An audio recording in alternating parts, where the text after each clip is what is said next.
A oposición e a plataforma de afectados pola futura variante únense novamente para pedir a paralización do proxecto de circunvalación que promove a Xunta.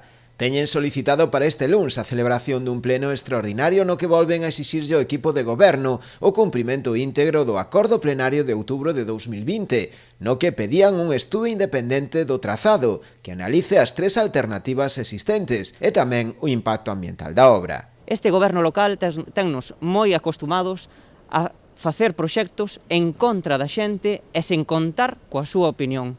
E nós non imos deixar pasar oportunidade e non imos deternos hasta que se escoite a voz dos veciños e veciñas e que se fagan os estudos alternativos que se comprometeron en pleno. Que se vexa ese estudio técnico de viabilidade e de posibilidade de que se poda convertir nunha vía máis asumible para esa posible circunvalación, si pode ser daqui de Ribeira. Ao noso entender, e creo que a entender da maioría dos que estamos aquí, non se nos deron un estudio suficiente, argumentos suficientes para, con objetividade de criterios, darnos todas as razóns en canto que ao forro no futuro de impacto ambiental podía ter esa variante, porque sí que é certo que vai ter un impacto indiscutible, tamén do punto de vista estético, un impacto das infraestructuras. Dende o PBBI foron máis alá acusando ao alcalde Manuel Ruiz de incumprir sistemáticamente os acordos plenarios.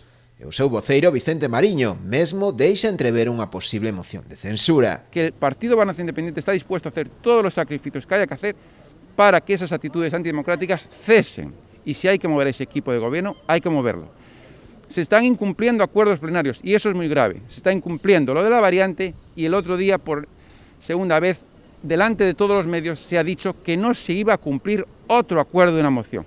Para mí esto es sumamente importante. Dende a plataforma de afectados lamentan tamén que non se tiveran en conta as alegacións presentadas polos veciños, razón pola que decidiron presentar tamén unha queixa ante o Valedor do Pobo. Deberá recordar o señor alcalde que nos dixémoslle moi claramente que nós pretendíamos facer un estudio comparativo dos tres proxectos presentados por personal técnico cualificado e independente. Isto parece que se olvidou. E nós aceptaríamos, sin ningún tipo de dudas, a decisión que se tomara. É dicir, sin rechistar. Estaríamos completamente de acordo. Isto parece ser que non se tuvo en conta, porque ademais é que non se cumpleu o acordo plenario. E isto parece-nos unha circunstancia gravísima nun concello democrático como é o Concello de Ribeira. Buscar alternativas, pois a que? É dicir, se cumplimos o plan general, eso vais a facer. Se a Xunta sigue adelante como manifestou, eso se vai a facer e vai a mellorar Ribeira. O feito de que agora lle pidan ao goberno municipal ampliar, mellorar, estudiar a carretera de Frións, eu pregunto, por que non o fan?